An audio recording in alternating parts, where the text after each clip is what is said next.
ഹൈറിച്ചിനെ കുറിച്ച് ഇനി റുപ്പിമങ് ചാനലിന് ഒരു വീഡിയോ ഇടാൻ പറ്റുമോ എന്നുള്ളൊരു സംശയമുള്ളതുകൊണ്ട് മാത്രമാണ് ഇന്ന് ഇങ്ങനൊരു വീഡിയോ നമ്മൾ ചെയ്യുന്നത്. സെപ്റ്റംബർ 10 ഹൈറിച്ചിനെ പറ്റി ആദ്യത്തെ വീഡിയോ എടുത്തത് മുതൽ കൃത്യമായിട്ടുള്ള ഇടപെടലുകൾ നടത്തി എന്ന് ആത്മവിശ്വാസമുള്ള ഒരു അവസ്ഥയിൽ തന്നെയാണ് നമ്മൾ ഈ വീഡിയോയും ചെയ്യുന്നത്.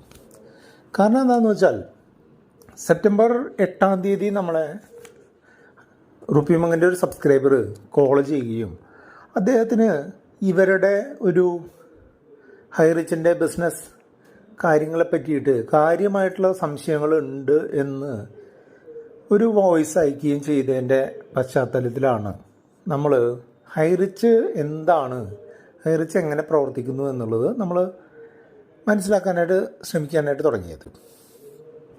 ആ സമയത്ത് ഡോമിനൻ്റ്ലി ഉണ്ടായിരുന്ന ബിസിനസ്സുകളായിട്ടുള്ള ഈ ഡിജിറ്റൽ പ്ലാനും HRCC കോയിനും അതുപോലെ OTT എല്ലാം തന്നെ ഒരു പെരിഫറലായിട്ട് ഒരു മേൽഭാഗത്ത് നമ്മളൊന്ന് മനസ്സിലാക്കാനായിട്ട് ശ്രമിച്ചു.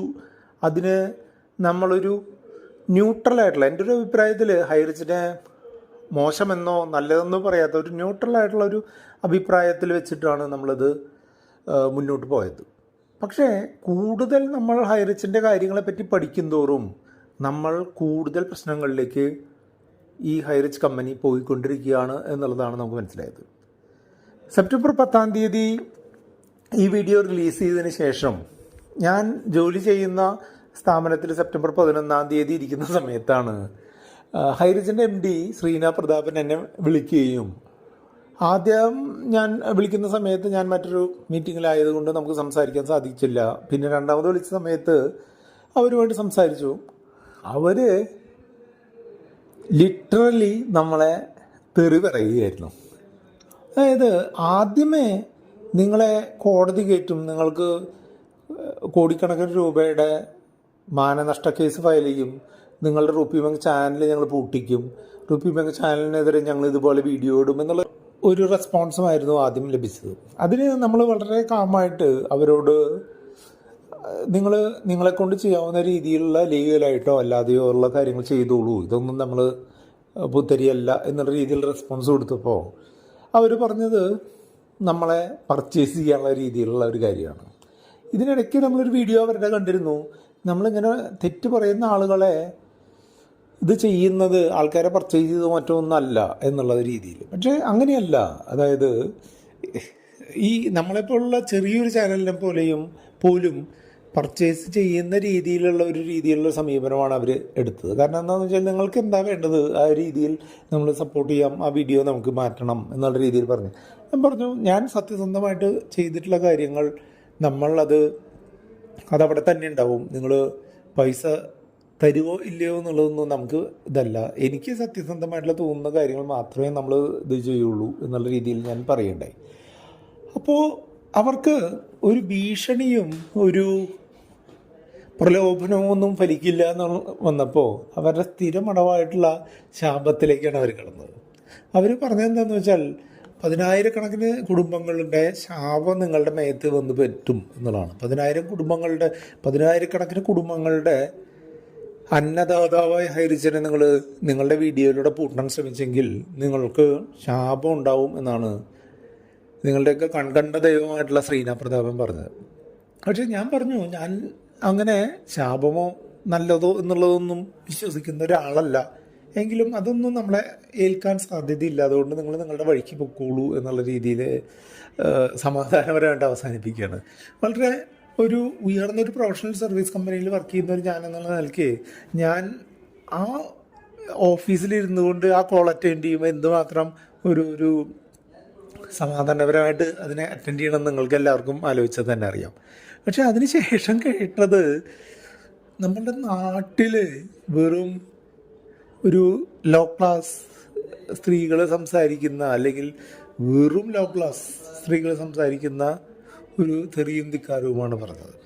അതായത് നീ മറ്റവനാണ് മാ പൂ കൂ ഒക്കെ വെച്ചുള്ള വാക്കുകളും അത് നീ അവനാണ്, നീ മറ്റവനാണ്, നീ എന്ത് ചെയ്താലും ചെയ്യില്ല, മറ്റതാണ് മറിച്ചതാണ് എന്നുള്ള രീതിയിലാണ് അവർ സംസാരിക്കുന്നത്. പക്ഷേ ഇപ്പം നമ്മളും ആ ഒരു രീതിയിൽ ഉത്തരം കൊടുക്കാൻ നമ്മൾക്ക് അറിയാതെയോ നമ്മളുടെ പദാവലിയിൽ അതില്ലാത്തതൊന്നുമല്ല പ്രശ്നം. പക്ഷെ നമ്മൾ ഇരിക്കുന്നൊരു സംഭവം, ഒരു സ്ഥലം അങ്ങനെ കൊടുക്കാൻ പറ്റുന്നൊരവസ്ഥയല്ലാത്തതുകൊണ്ട് നമ്മൾ ശരി എന്നുള്ള രീതിയിൽ കേൾക്കുകയാണ് ചെയ്തത്. അല്ലാതെ ആരെങ്കിലും നമ്മളെ തെറി പറഞ്ഞാൽ നമ്മൾ തിരിച്ച് തെറി പറയാൻ പറ്റുന്ന ഒരു ആംബിയറൊക്കെ നമുക്കുണ്ട്. മനസ്സിലായില്ലേ? അപ്പോൾ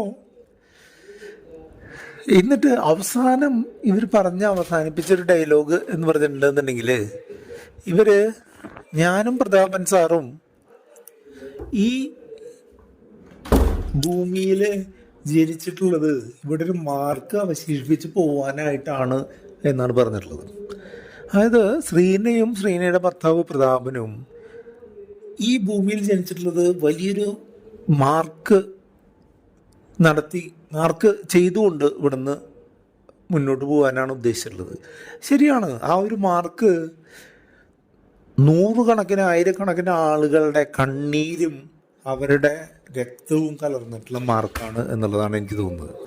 മറ്റുള്ള ആളുകൾ കഷ്ടപ്പെട്ട് സമ്പാദിച്ച് വെച്ചിട്ടുള്ള പണം ബൈനറി രീതിയിൽ കരസ്ഥമാക്കിയിട്ട്, അല്ലാന്നുണ്ടെങ്കിൽ മറ്റുള്ള കമ്മീഷനായിട്ടും റഫറൽ ബോണസായിട്ടും ഒക്കെ കരസ്ഥമാക്കിയിട്ട് മറ്റുള്ള ആളുകൾക്ക് കൊടുത്തുകൊണ്ടുള്ള ബിസിനസ് എന്തുമാത്രം മുന്നോട്ട് പോകും എന്നുള്ളത് നമ്മളെപ്പോഴും സംശയത്തോടു കൂടി മാത്രം വീക്ഷിക്കേണ്ട ഒരു കാര്യമാണ്. ഇപ്പോൾ ഒളിവിലുള്ള കർണാടകൻ കാട് അതിർത്തിയിലുള്ള സ്ഥലങ്ങളിൽ നിന്ന് നിങ്ങൾ ഈ വീഡിയോ കേൾക്കുകയാണെന്നുണ്ടെങ്കിൽ കേരളത്തിലെ മിക്കവാറും നിങ്ങളുടെ ഹൈ റിച്ച് ജോയിനീസ് എല്ലാം തന്നെ നിങ്ങളെ എതിർ പറയുന്ന ഒരു അവസ്ഥയിലാണ് നിങ്ങൾ എത്തിയിട്ടുള്ളത് എന്നുള്ളത് നിങ്ങൾ ഓർക്കണം. അതോടൊപ്പം ഇന്ത്യയിലെ മറ്റുള്ള സംസ്ഥാനങ്ങളിൽ, ബീഹാർ പോലുള്ള, ജാർഖണ്ഡ് പോലുള്ള, മധ്യപ്രദേശ് പോലുള്ള സംസ്ഥാനങ്ങളിൽ നിങ്ങൾ എന്തുമാത്രം ആളുകളെ പറ്റിച്ചുകൊണ്ട് ഇതിൽ ചേർത്തിട്ടുണ്ട് എന്നും ഇത് ചേർത്ത് കൊണ്ടിരിക്കുന്നുണ്ട് എന്നും നിങ്ങൾ ഓർക്കണം. ഒരു ഗതിയും പരഗതിയും ഇല്ലാത്ത ധാരാളം ആളുകളുടെ 1000ഉം 2000ഉം 10,000ഉമായിട്ടുള്ള രൂപകൾ നിങ്ങൾ ചേർത്ത് വെച്ചുകൊണ്ടാണ് നിങ്ങൾ സാമ്രാജ്യം പടുത്തെടുക്കാനായിട്ട് നോക്കിയിട്ടുള്ളത്. അതിന് നിങ്ങൾ സുരേഷ് ഗോപി അടക്കമുള്ള ആളുകളുടെ സഹായം, സുരേഷ് ഗോപിയും ടിനി ടോമും ടൊവിനോയും അടക്കമുള്ള ആളുകളെ നിങ്ങൾ കരുവാക്കാനായിട്ട് ഉപയോഗിച്ചിട്ടുണ്ടെന്നുണ്ടെങ്കിലും ഞങ്ങളുടെയൊക്കെ പരമാവധി ശ്രമവും വൃഥാവിലാക്കിക്കൊണ്ട് അവരെല്ലാം നിങ്ങളുടെ പരിപാടിയിൽ പങ്കെടുത്തിട്ടുണ്ട് എന്നുണ്ടെങ്കിലും അതിനൊരു യാതൊരു റിസൾട്ടും ഇല്ലാതെ പോയതും ഈ ഒരു കാര്യം കൊണ്ടൊക്കെ തന്നെയാവും. കുറേ ആളുകൾ നിങ്ങളുടെ ഫോട്ടോകളും വീഡിയോകളും ഒക്കെ കണ്ടുകൊണ്ട് ഇതിൽ ചേർന്നിട്ടുണ്ട് എന്നുണ്ടെങ്കിലും ഇതിനൊരു എൻഡ് റിസൾട്ട് ഉണ്ടാകാൻ നിങ്ങളെ അനുവദിച്ചില്ല എന്നുള്ളത് ആ ഒരു ചാരിതാർത്ഥ്യത്തോടു കൂടി ഞങ്ങളൊക്കെ ഓർക്കുകയാണ്. ഊരകം പുതുക്കാട് റോഡിലുള്ള വല്ലച്ചിറ പഞ്ചായത്തിലെ ഞെരുവശ്ശേരി എന്നുള്ള സ്ഥലത്തുള്ള നിങ്ങളുടെ വെയർ ഹൗസ് ഇന്ന് കേരള പോലീസ് സീൽ ചെയ്തിട്ടുണ്ട്. നിങ്ങൾ ഏരിയൽ ഷോട്ടിലൂടെ 4 വെയർ ഹൗസുകളുടെ ഫോട്ടോ എടുത്ത് ഇതെല്ലാം ഹൈറിച്ചിൻ്റെ സ്വന്തമാണ് എന്ന് പറഞ്ഞ് നിങ്ങൾ കാണിക്കുന്നുണ്ട് എന്നുണ്ടെങ്കിൽ അതിൽ ഒരു ഒറ്റ വാടക കെട്ടിടമാണ് നിങ്ങളുടെ എന്നുള്ളത് പലർക്കും അറിയില്ല. അങ്ങനെ അറിയാത്ത പാവങ്ങളെയാണ് നിങ്ങൾ 10,000ഉം 800ഉം 1,600ഉം 5 ലക്ഷവും ഒക്കെ പറ്റിക്കുന്നത് എന്നുള്ളത് നിങ്ങൾ ഓർക്കണം. അവരുടെയൊക്കെ ശാപം നിങ്ങൾ എവിടെ കൊണ്ടാണ് കഴുകി കളയാനായിട്ട് പോകുന്നത്? ഇപ്പം അടുത്ത് വന്നിട്ടുള്ളൊരു വീഡിയോയിലുള്ള മെയിൻ ഡയലോഗായിട്ടുള്ള പുഷ്പേട്ടാ നിങ്ങൾ റെഡി ആയിരുന്നോ, പൈസ നിങ്ങൾ ഇട്ടതിൻ്റെ 3 ഇരട്ടി എടുക്കാനായിട്ട് റെഡിയായിട്ട് ഹെൽത്തി ആയിട്ടിരുന്നോ എന്ന് പറയുന്ന ഡയലോഗ് അടക്കം ധാരാളം ആളുകൾ ഇപ്പോഴും വിളിക്കുന്ന ജയ് ഹൈറിച്ച് വിളികളടക്കം 22 ഡിസംബർ 2023 നിങ്ങൾക്ക് ലഭിച്ചിട്ടുള്ള 10 ദിവസത്തെ ഒരു ബാങ്ക് അക്കൗണ്ട് അൺഫ്രീസിൻ്റെ സമയത്ത് നിങ്ങൾ വെടിവഴിപാടും വെടിക്കെട്ടും നടത്തി ജയ് ഹൈറിച്ച് എന്ന് നടന്നിട്ടുള്ള ആ ഒരു വാഗ്ദോരണകളിലടക്കം എല്ലാം വൃഥാവിലായി പോകുന്ന കാര്യമാണ് നിങ്ങളിപ്പോൾ കാണുന്നത്. ഒരാളെ കുറേ നാൾ പറ്റിക്കാൻ പറ്റും, കുറേ ആളുകളെ കുറച്ച് സമയം പറ്റിക്കാൻ പറ്റും, പക്ഷെ കുറേ ആളുകളെ കുറേ സമയം പറ്റിക്കാൻ പറ്റില്ല എന്നുള്ള ലോകതത്വം നിങ്ങളൊക്കെ മനസ്സിലാക്കണം. ഏകദേശം 1 വർഷം മുമ്പ് ക്രൈം നന്ദകുമാറും അതിനുശേഷം ഞാൻ അടക്കമുള്ള റുപ്പിമംഗ് അടക്കമുള്ള വൈറൽ ഇൻഫ്ലോവോഗ്, ഇൻഫോ MLP, KL സഫാരി, സാർക്ക് ലൈവ് മുതലായിട്ടുള്ള ചാനലുകളെല്ലാം തന്നെയും കൃത്യമായ ഫോളോ അപ്പോടുകൂടി നിങ്ങളുടെ ചാനലിനെയും നിങ്ങളുടെ ആളുകളുടെ ലീഡർമാരുടെ കുൽസിത പ്രവർത്തനങ്ങളെയും നിങ്ങളുടെ കമ്പനിയുടെ തെറ്റായിട്ടുള്ള രീതികളെയും കൃത്യമായിട്ട് കാണിക്കാനും അങ്ങനെ തുറന്നു കാണിച്ചിട്ടുള്ള കാര്യങ്ങളെ കൃത്യമായിട്ടുള്ള രീതിയിൽ എതിർത്തുകൊണ്ട് സാധാരണക്കാരായ ആളുകൾ ഇനിയും പറ്റിക്കപ്പെടാൻ പാടില്ല എന്നുള്ള ഉദ്ദേശത്തിൽ നമ്മൾ വീഡിയോകൾ ഇറക്കുകയുണ്ടായി. ആ വീഡിയോകളെല്ലാം തന്നെ നിങ്ങൾക്ക് ഈ കാര്യങ്ങൾക്ക് ഒരു പോസിറ്റീവായിട്ടുള്ള ഇമ്പാക്റ്റ് ഉണ്ടാക്കിയിട്ടുണ്ട് എന്നുള്ളതാണ് ഞങ്ങൾ ആത്മാർത്ഥമായിട്ട് മനസ്സിലാക്കുന്നത്. ഒരു പേര് നമ്മൾ ഒരിക്കലും മറന്നു പോകാനായിട്ട് പാടില്ല. കാരണം അത് അനിൽ അക്കരയുടെയാണ്. കേരളത്തിൻ്റെ രാഷ്ട്രീയ ഭൂമികയിൽ ആകെ ഒരു ആൾ മാത്രമേ ഈ ഇത്തരം ഒരു വലിയ തട്ടിപ്പിന് എതിരെയായിട്ട് ശബ്ദമുയർത്താനായിട്ട് ഉണ്ടായിരുന്നുള്ളൂ എന്നുള്ളതാണ് പ്രധാനമായിട്ടുള്ളൊരു കാര്യം.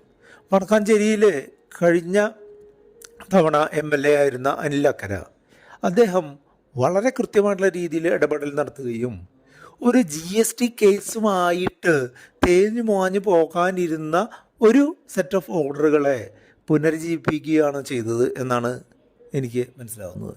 കാരണം എന്താണെന്ന് വെച്ചാൽ നവംബർ 23, 2023 എടുത്ത ഒരു ഓർഡർ ഏകദേശം ഡിസംബർ 7 വരെ കൂൾ ഫ്രീസറിൽ ഇരുന്നു കൊണ്ട് നിന്നപ്പോൾ അതിനിടയ്ക്ക് ഒരൊറ്റ GST കേസ് മാത്രം ചേർത്ത് അതിൻ്റെ ഒരു കോമ്പൻസേഷൻ അടച്ച് അത് അവസാനിപ്പിക്കാനുള്ള ഒരു ഘട്ടത്തിൽ നിൽക്കുന്ന സമയത്താണ് അനിലക്കര ഡിസംബർ 7 8 ഈ ഒരു പത്രസമ്മേളനം നടത്തുകയും അതിനെ തുടർന്നുകൊണ്ട് ഒരു ഫോളോ അപ്പ് ആക്ഷൻ ഉണ്ടായില്ലെങ്കിൽ അത് വലിയൊരു പ്രത്യാഘാതങ്ങൾ ഉണ്ടാക്കുക എന്ന് മനസ്സിലാക്കിക്കൊണ്ടായിരിക്കണം മറ്റുള്ള ഉദ്യോഗസ്ഥർ ഈ ഒരു ഓർഡറിനെ റീഇൻസ്റ്റേറ്റ് ചെയ്തത് അല്ലെങ്കിൽ ഒരു റീജ്യൂനേറ്റ് ചെയ്തത് എന്നാണ് എനിക്ക് മനസ്സിലാകുന്നത്.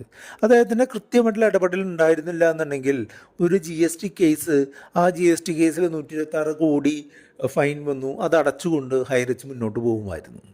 അന്ന് ഞാൻ 13 ദിവസം മുമ്പ് ശ്രീരാം പ്രതാപിന് കൊടുത്ത ഒരു വാണിംഗ് ഉണ്ടായിരുന്നു. 30 ദിവസത്തിനുള്ളിൽ നിങ്ങളുടെ കമ്പനി പൂട്ടിക്കിട്ടുമെന്നുള്ള ഒരു വാണിംഗ്.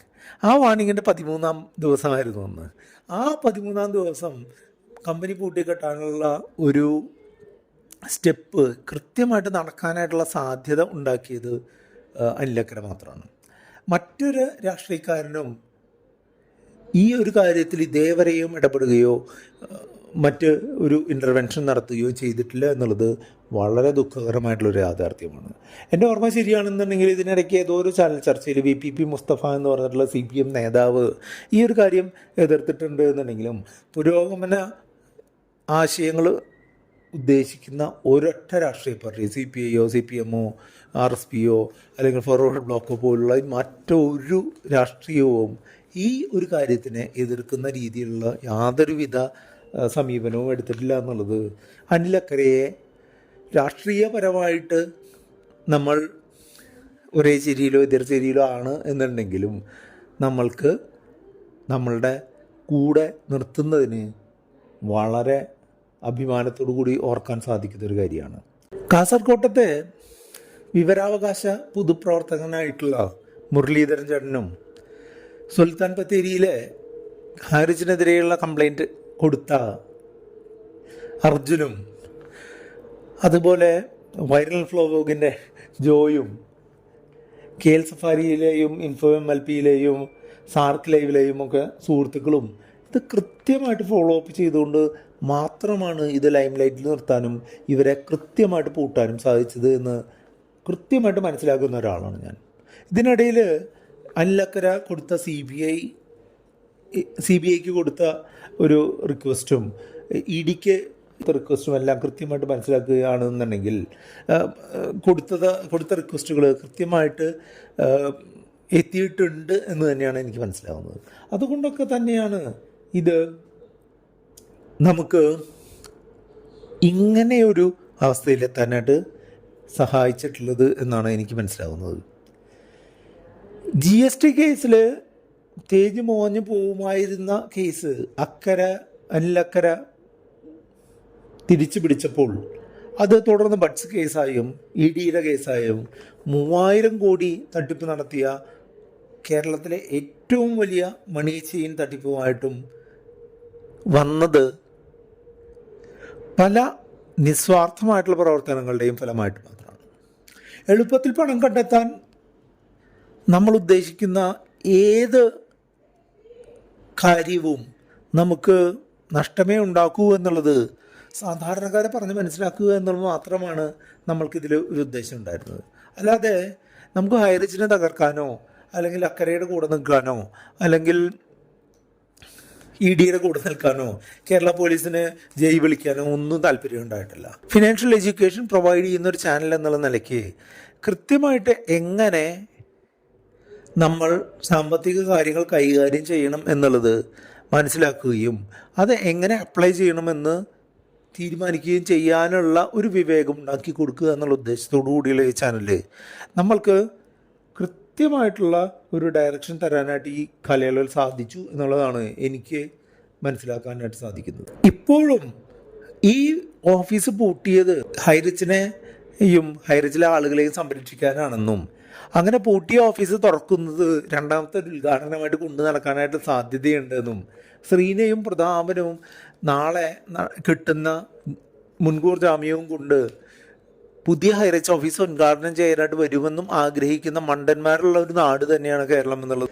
എഫേർട്ട് എടുക്കാതെ നമ്മൾ എന്തെങ്കിലും ചെയ്യാതെ നമുക്ക് കിട്ടാൻ സാധ്യതയുണ്ട് എന്ന് കരുതുന്ന ഒരു രൂപ പോലും നമ്മളുടെ കയ്യിൽ നിൽക്കാൻ സാധ്യതയില്ല എന്നുള്ള സാമാന്യ തത്വം മനസ്സിലാക്കാൻ സാധിക്കാത്ത എല്ലാവരുടെയും പണം പോകാൻ മാത്രമാണ് സാധ്യത എന്ന് നിങ്ങൾ വീണ്ടും വീണ്ടും ആലോചിക്കണമെന്നും അപ്പോൾ അങ്ങനെ നിങ്ങൾക്ക് പേഴ്സണൽ ഫിനാൻസുമായിട്ട് ബന്ധപ്പെട്ട എന്തെങ്കിലും കാര്യങ്ങൾ അറിയാനായിട്ട് കൂടുതൽ ഡയറക്ഷനുകളായിട്ട് നിങ്ങൾ റുപ്പിയമ്മൻ്റെ ചാനൽ സബ്സ്ക്രൈബ് ചെയ്യാതെ നിങ്ങളതിൻ്റെ വീഡിയോകൾ കാണണമെന്നും ആവശ്യപ്പെട്ടുകൊണ്ട് ഈ വീഡിയോ അവസാനിപ്പിക്കുന്നു.